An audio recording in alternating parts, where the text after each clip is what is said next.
New Blender's patron and version up this month, 5 new render engine updates, an industry standard tracking app update, Autodesk sues Google, Google takes a bank loan for AI. This and many more is what February brought to the industry. My name is Alex Andriel, you are on my channel, and this is a news recap for February 2026.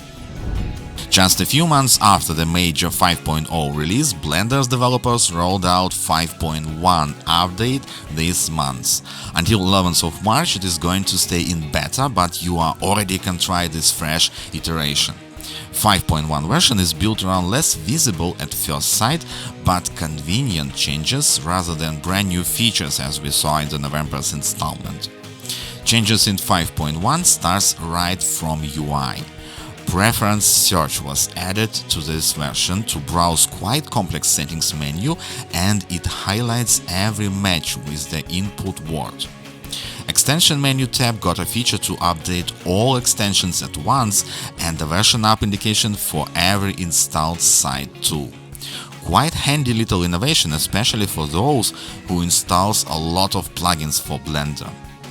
A new shader node was added in 5.1 version, Raycast, kind of advanced version of V-Ray distance map, and it is useful tool with dozens of ways to use it. Workflow with normal maps was simplified. Now in Blender you are able to easily switch between two types of normal maps, DirectX and OpenGL, with just one single node. Couple features that 3D Max and Maya users used to think as a standard out-of-the-box little options for 25 years already were added to Blender in 5.1 beta. Snap to the polygon and ability to change the proportion of the viewports. Great news for the Blender Development Fund. Organization continues its lucky series with the third patron within just 2 weeks. This time it was a game studio which couple years ago crushed all charts with their super popular cooperative shooter Helldivers 2. Arrowhead Studio baked Blender's fund for $30,000 a year, which is around half of a single developer yearly salary. Altogether, all these new Blender patrons from the first 2 months of this year supported the fund for $300,000 per year, which is great result for this size developers team. February was super rich for the render engine updates. Let's begin with the colossus of the industry, Autodesk, and their new Arnold version 7.45. Not a major update though, and yet they have a nice new features. To be honest, I was quite happy to see such a cool updates from Autodesk. Endless amount of ways to use their new line shader for non-realistic renders, priceless tool for motion graphic projects. Additionally, it was improved volumetric render speed on the CPU, in some cases up to 5 times. Among other new features beside bug fixing, nearest point shader, additional option for bloom effect, GPU render engine optimization, and USD workflow minor updates. DreamWorks in-house render engine Moonray reached 2.4 version. This time the most noticeable change here is the new prototype interface feature. All toy company updated their Octane render to version 2026.2. Also small update, minor innovations and mostly bug fixes. Among noticeable changes, new AOV for metalness within a layered material. Their previously introduced meshless technology since now is available in network renders. Such a cool feature to fight the GPU memory limitations became more flexible. Maxon rolled out a new version of Redshift 2026.3. Another minor iteration, possibly the last one before a major release later this year. 0.3 version brings small quality of life updates for camera projection and displacement system, additional Houdini integration for Solaris and other bug fixes. Chaos AI power tool Veras reached version 4.0. Architecture designers who prefer prompting in their workflow in this new version will experience a new render engine 7, powered by Nano Banana Pro and its improved render quality with less artifacts and its features like image reference as input, gallery mode, video presets and more. Next month we're expecting the wave of major releases for apps, plugins and render engines. Foundry released their industry-standard compositing app Nuke 17. Since November's open beta release 4 months after, finally we made it to launch. So let's take a look what major version of Nuke is special about.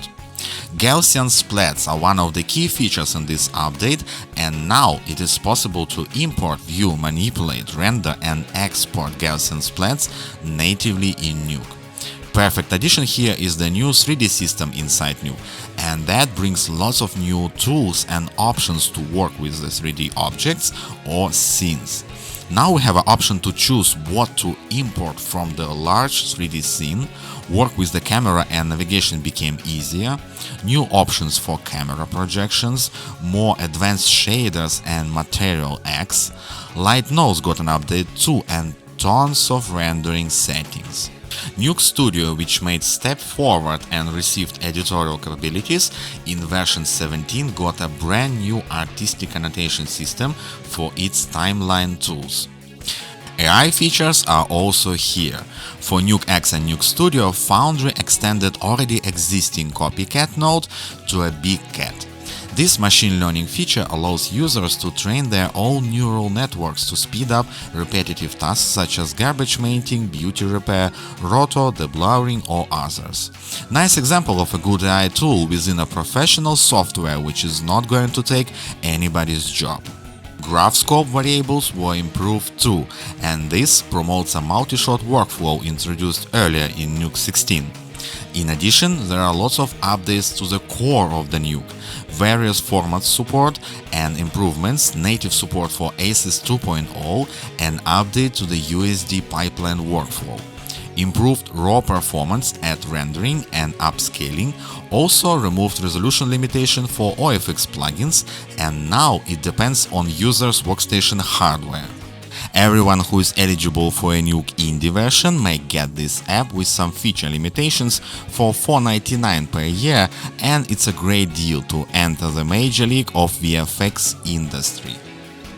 My favorite tracking app received a major update in February as well.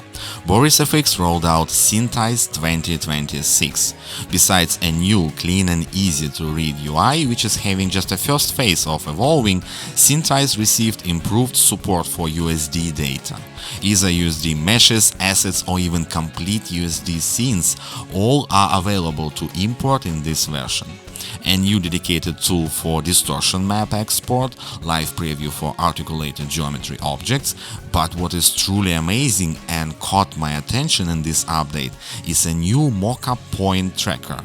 Unlike all trackers that we had before, this new point tracker delivers incredibly stable supervised tracking due to its ability to not just have a translation movement, but rotation, scale, skew, and works incredibly well in a very difficult situations with motion blur and at the edge of the frame nearly slipping away. Fantastic tracking results. Another one of my favorite apps got an update in February. PureRef reached version 2.1.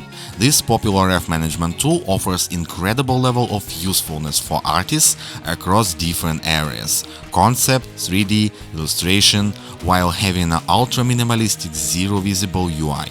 In this new version it was added new background grid styles, grid snap, arrangement options, but the main feature here, hand drawing, text typing and basic shapes or arrows to bring some extra attention to certain images on the board. Added 6 additional interface languages to make it even more accessible, and many other small improvements, for example random image arrangement. Did I mention that PureRef is also free for personal usage? Check their website to get your free copy of this wonderful app. Within the last few years we have seen tons of silly AI names: DeepSeek, Midjourney, Hemingway, Nano Banana, Higgsfield and others. Hundreds of them, and it is so many that each of them became simply no name, faceless, no matter what it does and who made this service. This is why the following news headline blew my mind. Two giants, Autodesk and Google, are in a legal battle over the naming of AI tool. Literally, Autodesk is suing Google over claims that it infringed on its flawed trademark. Both of them had released their tools on the market. Google's AI video generator and Autodesk have a Floor Studio as a part of a Floor platform, as they called a new industry cloud for media and entertainment. To be honest, sounds like a white noise for my ears, both of them. A little bit of history. Launched in July 2023, a Wonder Studio, an AI-powered platform for inserting 3D characters into video footage, a year after was bought by Autodesk, and next year became a Floor Studio inside their Floor ecosystem. Meanwhile, Google rolled out their Floor AI generation service during their conference in 2025. Additionally, they had a plan to launch Floor TV, a stream service for clips made with AI and showing exact prompts were used for each video. Knowing Google over the last 15 years, I would say they will likely close down and bury their service before the trial will even reach to the verdict. At the same time, Autodesk seems inconsistent with their goals. They almost abandoned media segment with apps like 3D Max and Maya, but forcing this industry cloud for media and entertainment. Continuing the AI topic, another one came during February but was barely spotted by the media. AI infrastructure these days is a pure black hole which consumes money at horrifying speed. We have stopped seeing news about hundreds of millions. That is just a pocket money when we talk about AI.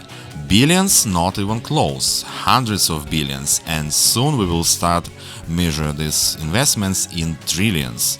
In a year, of course. I would remind you that whole USA GDP in 2026 is estimated at 31 trillion, just to understand the scale. But how about the estimations for return of those investments, especially when we talk about loan money? Alphabet, the mother company of Google, just recently raised almost 32 billion in debt in less than 24 hours for AI research and infrastructure investing. Their plan for 2026 is to spend up to 185 billion in total for AI. And what is truly shocking, one of the loans was raised with ultra-rare maturity of 100 years. Yes, no jokes, in a simple words, one more time.